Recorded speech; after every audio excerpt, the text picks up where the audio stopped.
शिव महापुराण में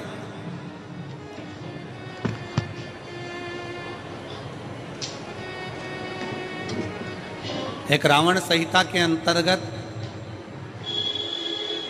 4 तिलक का वर्णन आता है। थोड़ा सावधानी से सुनिएगा। 4 तिलक का वर्णन रावण संहिता के अंतर्गत आता है और अथर्ववेद में भी कुछ वृक्षों की फल पत्ती का वर्णन आता है, उसका भी स्मरण इस कथा के माध्यम से। पहले नंबर का तिलक होता है सफेद आंकड़े की जड़ का तिलक। सफेद आंकड़े की जड़ का तिलक। सफेद आंकड़े की जड़ देखिए, आप लोगों ने सफेद आंकड़े का पुष्प देखा है? हम आस्था चैनल वालों से भी निवेदन करेंगे कि कथा में जिस तिलक का वर्णन किया जाए उसके पौधे का दर्शन भी कराएं, जिससे लोगों को मार्गदर्शन मिले कि कौन सा पौधा बोला जा रहा है। सफेद आंकड़े की जड़ का तिलक। और यही सफेद आंकड़े की जो जड़ होती है संतान प्राप्ति के लिए तुम रुकेश्वर का नाम लेकर कमर में लाल धागे में बांधा जाता है, जैसा आप लोग पहले कथाओं के माध्यम से श्रवण कर चुके। एक होता है पहले नंबर पर सफेद आंकड़े की जड़ का तिलक। ये क्या काम आता है और किस लिए लगाया जाता है? तो शिव महापुराण की कथा कहती है, जिस दिन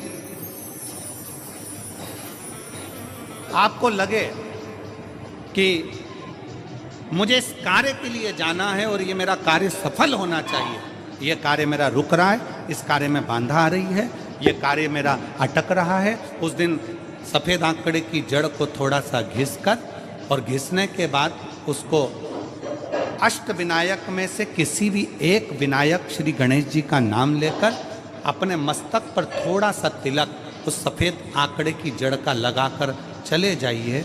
वो कार्य आपका सफल होकर ही रहेगा, भले 8 दिन लग जाएं, 10 दिन लग जाएं, पर सफलता उस कार्य में मिलती जरूर। पहले नंबर पर आता है सफ़ेद आंकड़े की जड़ का तिलक। दूसरे नंबर पर अपामार्ग की बीज का तिलक। अपामार्ग एक पौधा होता है, आप लोग टीवी पर उसका दर्शन कर रहे होंगे, एलईडी पर आप देख रहे हैं। अपामार्ग की जड़ का अर्थात अपामार्ग का जो पौधा होता है उसका जो बीज होता है, जैसे आप ऊपर लगा हुआ देख रहे हैं, इसमें बीज लग रहा है, पौधे को आप लोग देख रहे होंगे टीवी पर, एलईडीओ पर, एलईडी भी चल रही है, एलईडीओ पर भी देख रहे होंगे कि ये अपामार्ग का जो पौधा होता है ये आपको आपके घर के आसपास में कहीं पर भी मिल जाएगा, जंगल में मिल जाएगा, आपके घर के पास लगा हुआ मिल जाएगा, ये हर कहीं लग जाता है।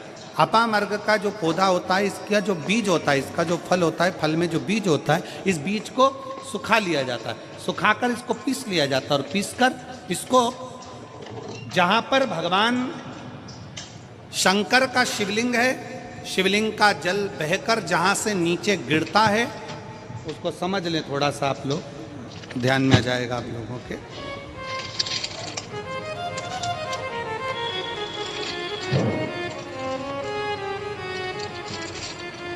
इधर देखिए, शिवलिंग की ओर ध्यान देंगे।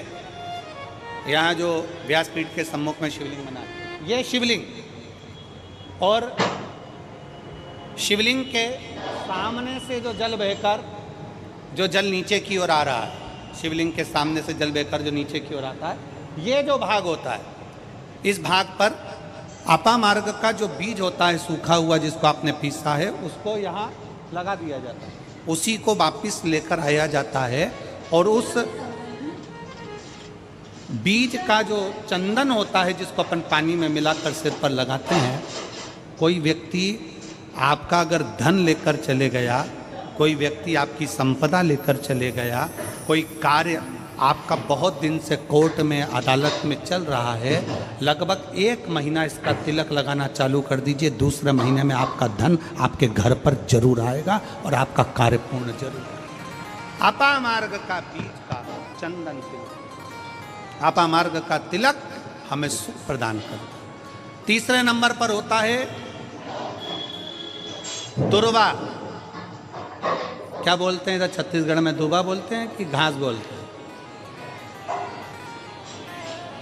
जो गणेश जी को चढ़ाते हैं दुर्वा, दुर्बी, ठीक है।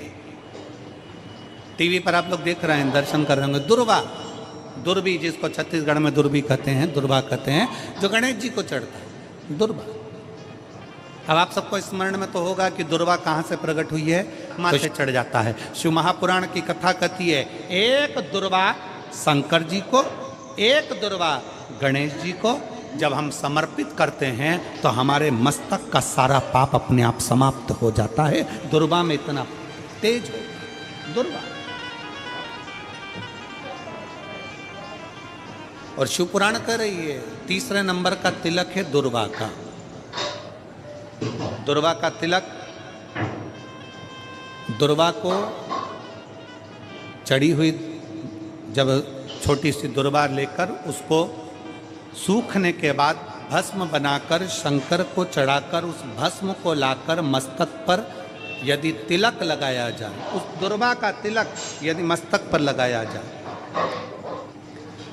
कोई व्यक्ति तुमसे कह दिया कि तेरे बस का ये नहीं है, कोई ने कह दिया तू ये सरकारी नौकरी पा ही नहीं सकता, कोई ने कह दिया कि तू ये काम कर ही नहीं सकता, तू मकान बना ही नहीं सकता, कोई ने कह दिया तेरी दुकान चलेगी ही नहीं चाहे कितनी खोल ले, अगर आपका कोई आत्मबल नीचे गिराता है तो 20 दिन तक दुर्वा का तिलक यदि मस्तक पर लगाया जाए तो आत्मबल भी बढ़ता है और कार्य सिद्ध होता है। ये दुर्वा तिलक की महत्व। चौथे नंबर पर आता है बेलपत्र की जड़ का तिलक, जिसको हम पहले भी कथाओं में बोल चुके हैं कि बेलपत्र कि मिट्टी का भी अगर तिलक लगाया जाए, बेलपत्र के नीचे की मिट्टी का भी अगर तिलक लगाया जाए तो वो भी फल देता है। तो बेलपत्र की जड़ का तिलक तो बहुत मूल है। कभी मान लो कहीं बेलपत्र की जड़ ऐसे नहीं निकालना चाहिए, बेलपत्र हरा भरा रहे तो कभी उसकी जड़ नहीं निकालना, कभी भी। मान लो कोई बेलपत्र का वृक्ष सूख गया,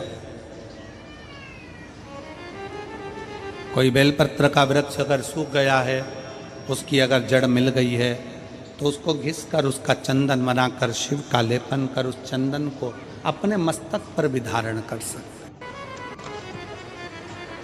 क्या होगा उससे? तो कहा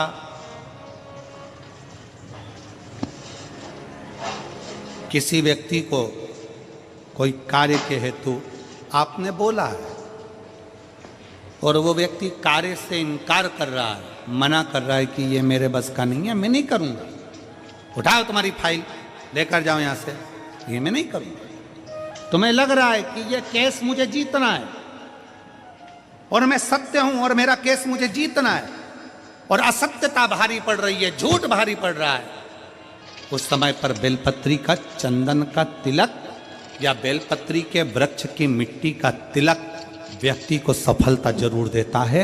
उस तिलक को धारण जरूर करना चाहिए, उस तिलक को जरूर धारण।